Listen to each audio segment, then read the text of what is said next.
എല്ലാവർക്കും സ്വാഗതം. വിഷ്ണു സഹസ്രനാമവുമായി ബന്ധപ്പെട്ട് ഭഗവാൻ വിഷ്ണുവിന്റെ മഹിമ വിവരിക്കുന്ന അത്യന്തം പുണ്യമുള്ള നാമജപങ്ങളിൽ ഒന്നാണ് ഈ 28 നാമങ്ങൾ.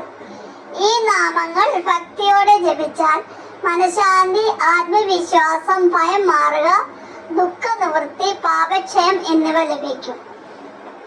മത്സ്യകൂർമ്മ വരാഹച്ച വാമനച്ച ജനാർദ്ദനം ഗോവിന്ദം പുണ്ടരീകാക്ഷം മാധവം മധുസൂദനം പത്മനാഭം സഹസ്രാക്ഷം വനമാലീഹലായുധം ഗോവർദ്ധനം ഋഷികേശം വൈകുണ്ഠം പുരുഷോത്തമം വിശ്വരൂപം വാസുദേവം രാമം നാരായണം ഹരി ദാമോദരം ശ്രീധരം ച വേദാംഗം ഗരുഡധ്വജം അനന്തം കൃഷ്ണം ഗോപാലം ജപതോ നാസ്തി പാതകം.